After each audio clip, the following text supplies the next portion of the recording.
Number 10. Unusual burials. Two headless skeletons were unearthed inside an old cemetery in Georgia, the country, not the state. Excavations carried out by a team of archaeologists from Georgia and Poland revealed 16 graves from the late Bronze Age and early Iron Age, or from between the 13th and 6th centuries BCE. Out of all the graves, the most bizarre was that of a man and a woman buried together, both curled on their right side as if spooning. King of romance. Until they realized the couple just so happened to be missing their heads. And the woman's skeleton had bronze arrowheads in it, one stuck in the leg and the other stuck in the ribs. Researchers believe that she had likely been killed in a hail of arrows. There was also an iron dagger, a bronze pin, and some ceramics found inside the burial. No one is really sure why the couple were beheaded prior to their entombment, but archaeologists did find a random skull inside of another tomb, placed on a ceramic plate. This skull had no body present, and researchers don't know what to make of it. Did it belong to one of the pair that was missing their heads?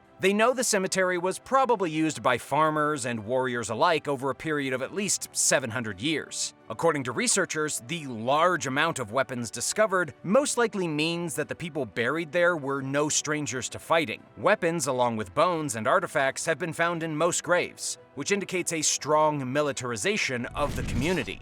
Number 9. The Franklin Expedition. For the first time ever, archaeologists have finally identified the skeleton of a man from a very special shipwreck. The shipwreck was found in Canada between 2014 and 2016, in the Northwest Passage. It was part of the Franklin Expedition sent in 1845 to map out the area. The HMS Erebus and the HMS Terror were both stranded in ice during the expedition, resulting in one of the most horrific shipwreck disasters in history and resulting in 129 deaths. Those on board slowly and miserably died, possibly after resorting to cannibalism. It has been called the greatest loss of life event in the history of polar exploration. In any case, Canadian archaeologists discovered the haunting remains of two sailors near Erebus Bay, and they have believed for quite some time that they probably belonged to members of the Franklin expedition. DNA and geological analysis confirmed that the skeletons belonged to a man named Warrant Officer John Gregory. He was an engineer on board the HMS Erebus and is thus far the first member of the crew to be positively identified. This is thanks to a Canadian team from the University of Waterloo who helped to match the DNA found on the skeleton with John Gregory's great-great-great-grandson, who currently resides in South Africa. This new evidence is shedding some new light on the bedeviled voyage and appears in the science journal Polar Record. Number 8. The Island of Death.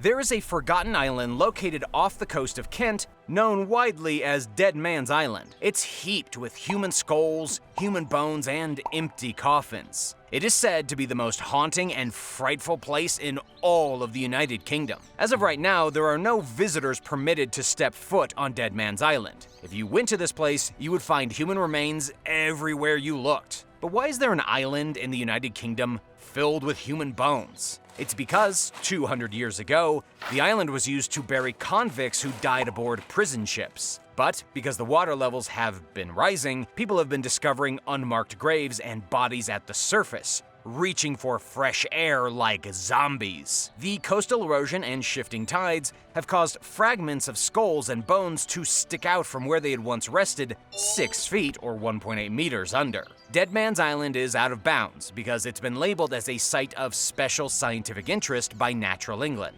This means you can forget about going to dig up those old bones, no matter how curious you are. Even if you could visit this island, would you really want to? Let me know in the comments below. And if you're liking this video, hit that thumbs up and subscribe button if you haven't already. Number 7. Royal Tombs. Archaeologists working with Russia's Institute of Archaeology have identified the royal tombs of Prince Dmitry Alexandrovich and Ivan Dmitrievich, both of whom were direct descendants of Alexander Nevsky, the Prince of Novgorod and saint of the Russian Orthodox Church. They were buried inside the Transfiguration Cathedral in Perasavl, one of the oldest stone churches from pre-Mongol Russia. Dmitry died in 1294, and Ivan was buried in 1302. They were first dug up by archaeologists in 1939. They found a space underneath a tombstone, but curiously, no body. And in another part of the church, they found an oak coffin with Ivan's name on the tombstone. It wasn't until excavations between 2014 and 2020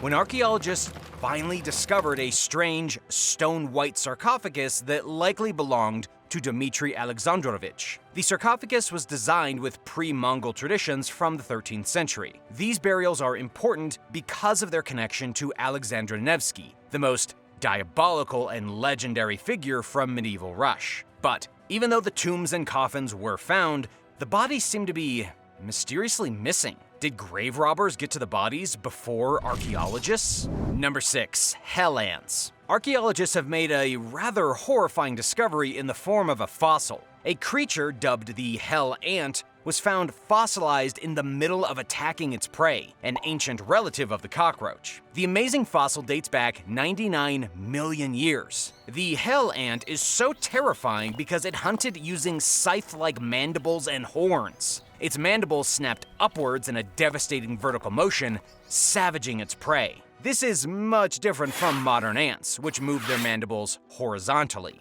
The hell ant used its mandibles to force its prey against its horn, impaling them. The fossil is extremely important because it is the first piece of evidence ever recorded that proves the insect did this to their unfortunate victims. According to Dr. Philip Garden from the New Jersey Institute of Technology, finding a fossilized hell ant in the midst of an attack is an invaluable discovery. These horrifying insects went extinct about 65 million years ago, along with all the dinosaurs. Number 5. Giant foot potato. In an absolutely shocking discovery, farmers in a small Brazilian town discovered a giant 17-pound or 8-kilogram potato that grew into the shape of a human foot. The potato was grown with 5 toes, going from biggest to smallest, just like a human foot. The roots sticking out of the potato look like hair covering the toes. The potato even stands at knee height, looking like the foot of some kind of giant or maybe even Bigfoot himself. According to the retired couple who discovered the spud,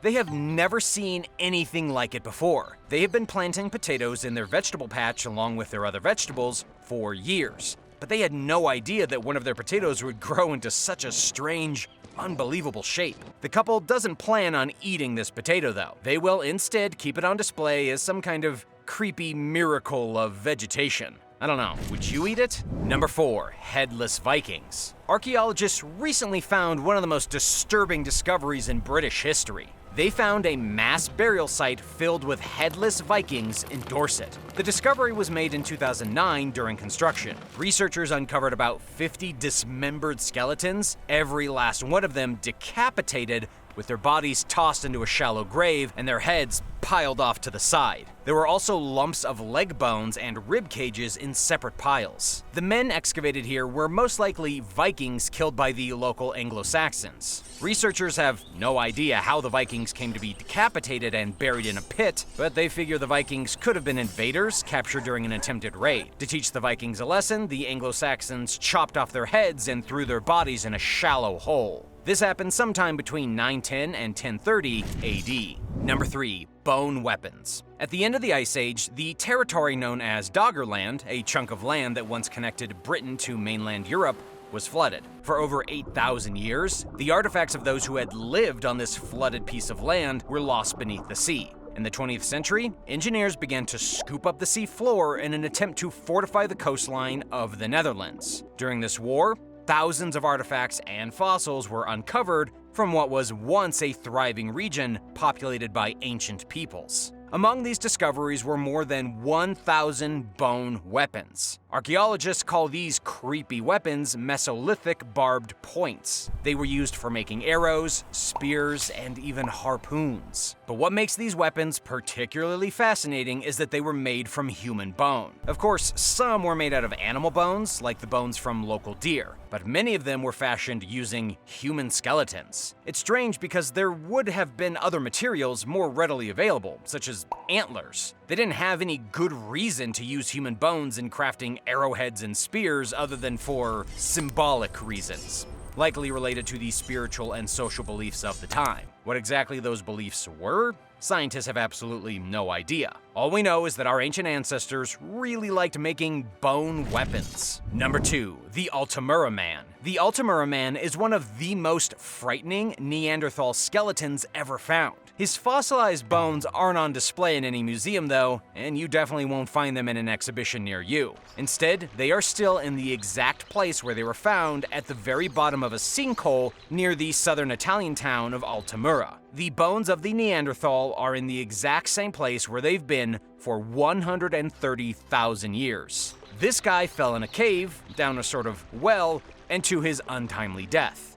His skeleton then became a part of the cave itself, fusing to the very walls. His skeleton was first found in 1993 by cavers. For scientists, it has been frustrating. It takes at least 20 minutes to get through the narrow passage of the cave, not something most scientists are super interested in doing. It can be quite dangerous, and they don't want to end up like the very skeleton they're trying to study, so they have not yet been able to properly study the skeleton. His body is wedged inside of a tiny chamber, barely big enough for a single scientist to do any kind of investigating. Based on photos, videoscope footage, and x-rays that were taken in the depth of the cave, an initial study of the man's jaw, including an almost complete set of teeth, has now been published by scientists. This allows them to suggest that the man was probably a young adult, not that old, and that he had also lost 2 teeth before he fell to his death. According to a researcher from the Department of Biology at the University of Florence, the Neanderthal probably fell down a shaft, then sat in the cave and slowly died of starvation. But what's really amazing is that the guy's skeleton became kind of glued to the cave wall, covered in horrifying calcite mineral deposits, making his bones look truly scary. Do you think the Neanderthal haunts this place now? Number 1. The Philippine Fire Mummies. The Philippine fire mummies are, without a doubt, some of the scariest mummies anywhere in Southeast Asia. They are also known as the Kabayan mummies, the Abolay mummies, or even the Benguet mummies. They are located in a very rural area of the country, accessible only by a 5-hour car ride up the side of a steep mountain through a series of villages, then 5 more hours up a set of curving stone steps. Quite the journey. The mummies are still inside the Timbuk caves where they were first discovered, curled and scorched inside their original coffins. Scientists believe the mysterious mummies were created by the local Abolay tribe sometime between 1200 and 1500 AD. These mummies got a very different treatment when compared to mummies from places like Egypt. The process began before death. The person ingested an extremely salty drink, then after death, the body was set on fire in the seated position. The fire would dry the fluids. Tobacco smoke would be blown into the mouth to dry the insides of the body, including the organs. Lastly, herbs were rubbed all over the corpse. The entire process took weeks or even months. When it was over, the mummies were buried inside of the caves, where they lasted almost 1,000 years. The practice only ended in the 1500s when Spain invaded the Philippines. How do you think the Abolay tribe learned this mummification process? Let me know in the comments below. Nowadays, the mummies are left alone in their caves with little security. The place has been designated as one of the 100 most endangered sites in the entire world. Officials know about 50 to 80 other mummies, but they will not give their whereabouts for fear of vandalism. Locals still pay respects to these exposed mummies to this day, with offerings such as chicken dishes and gin, making sure the dead are well fed and taken care of in the afterlife. There's a small museum in Kabayan that also displays a few mummies. Thank you for watching. Which of these discoveries freaked you out the most? Let me know down below, and be sure to hit that subscribe button to stay up to date on all the newest videos. See you next time. Bye-bye.